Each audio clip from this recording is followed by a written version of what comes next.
ഇതാണ് സുന്ദരമായ മാന്ത്രികപുരം. പണ്ടിവിടെ ഉണ്ടായിരുന്നവരെല്ലാം മന്ത്രവാദികളായതിനാലാണത്രേ ഈ ഗ്രാമത്തിന് മാന്ത്രികപുരം എന്ന് പേര് വന്നത്.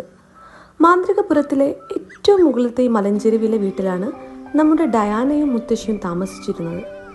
ചെറുപ്പത്തിലെ അച്ഛനും അമ്മയും നഷ്ടപ്പെട്ട ഡയാനയ്ക്ക് മുത്തശ്ശിയായിരുന്നു എല്ലാം. മുത്തശ്ശിയുടെ പുസ്തകപ്പുരയിലെ കഥകൾ കേട്ടാണ് അവൾ വളർന്നത്. അതുകൊണ്ടായേക്കാം അവൾ കാണുന്ന സ്വപ്നങ്ങളെല്ലാം ഒരു മായാജാലം നിറഞ്ഞതായിരുന്നു. താൻ ഒരു മാന്ത്രിക ലോകത്തെത്തുന്നതും അവിടുത്തെ സുന്ദരമായ ജീവജാലങ്ങളുടെ കൂടെ കൂട്ടുകൂടുന്നതുമെല്ലാമാണ് താൻ എന്നും കാണുന്ന സ്വപ്നങ്ങളെന്ന് ഡയാന മുത്തശ്ശിയോട് പറഞ്ഞു. ഇത് കേട്ട് ഭയന്ന മുത്തശ്ശി അവളോട് ഒരു രഹസ്യം പറഞ്ഞു.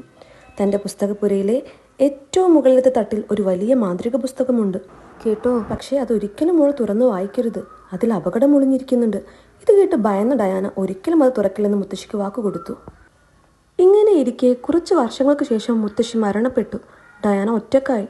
വളരെ സങ്കടപ്പെട്ട ദിവസങ്ങൾ കരഞ്ഞു തീർത്തു.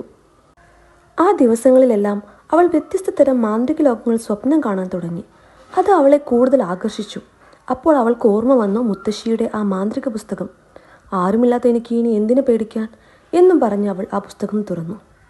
ആ പുസ്തകത്തിൽ നിന്നും ഒരു മന്ത്രശക്തി പുറത്തു വന്നു പറഞ്ഞു, ഈ മാന്ത്രികപുരം എന്ന ഗ്രാമത്തിൻ്റെ അവസാനത്തെ പുഴയും കടന്നുപോയാൽ അവിടെ ഒരു മാന്ത്രിക വീടുണ്ട്, അതിലൊരു മാന്ത്രിക ലോകവും. നല്ല ഭംഗിയാ കാണാൻ. ഇത് കേട്ടതും അവൾ അന്ന് തന്നെ പുറപ്പെട്ടു. വളരെ ആകാംക്ഷയോടെ പോയ അവൾ ആ മാന്ത്രിക വീട് കണ്ടു. അവിടേക്ക് നടന്നു ചെന്നു. അത്ഭുതത്തോടെ ആ മനോഹരമായ വീട്ടിൽ കയറി. ആ വീട് പിന്നീട് അവൾക്ക് മുന്നിൽ ഒരു വെളിച്ചം കൊണ്ട് തീർത്തൊരു വഴി കാട്ടി.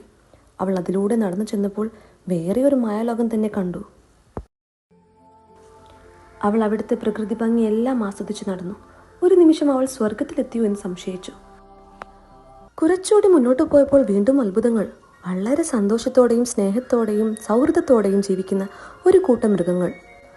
മനുഷ്യൻ്റെ ആധിപത്യമോ കടന്നു കയറലുകളോ ഒന്നുമില്ല. അവർ അവിടെ വളരെ സന്തോഷപൂർവ്വം ജീവിക്കുന്നു. സങ്കടങ്ങളില്ലാണ്ട് സന്തോഷം മാത്രം കണ്ടുകൊണ്ട് സൗഹൃദത്തോടെ.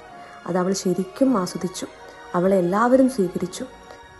ഒരു നിമിഷം ഡയാന സ്വയം ചിന്തിച്ചു, മുത്തശ്ശി എന്തിനാണ് എന്നോട് ഈ പുസ്തകം വായിക്കേണ്ട എന്ന് പറഞ്ഞത്? ഇത് എന്ത് രസമുള്ള ലോകമാണ്. ഇവിടുത്തെ മൃഗങ്ങൾ എത്ര സന്തോഷത്തോടെയാണ് ജീവിക്കുന്നത്. ഇതിൽ എന്ത് അപകടമാണുള്ളത്? ഇങ്ങനെ ചിന്തിച്ചിരിക്കെ ഒരു തുമ്പിപ്പെണ്ണ് വന്ന് അവളുടെ കയ്യിലിരുന്നു. ഡയാന, എൻ്റെ കൂടെ വരൂ, ഞാനൊരു സ്ഥലത്തേക്ക് കൊണ്ടുപോകാമെന്ന് പറഞ്ഞു. ഡയാനയും ആ തുമ്പിപ്പെണ്ണും മുന്നോട്ട് നടന്നു. തുമ്പിപ്പെണ്ണ് ഒരു ഘടികാരത്തിന് മുന്നിൽ ഇരുന്നു കൊണ്ട് പറഞ്ഞു, ഡയാന, നീ ഈ മാന്ത്രിക ലോകത്തെത്തിയിട്ട് 8 മണിക്കൂർ പിന്നിട്ടിരിക്കുന്നു. 10 മണിക്കൂറിനകം നീ തിരിച്ചു പോയില്ലെങ്കിൽ എന്നെ പോലെ ഇവിടെ എന്നേക്കുമായി അകപ്പെട്ടു പോകും.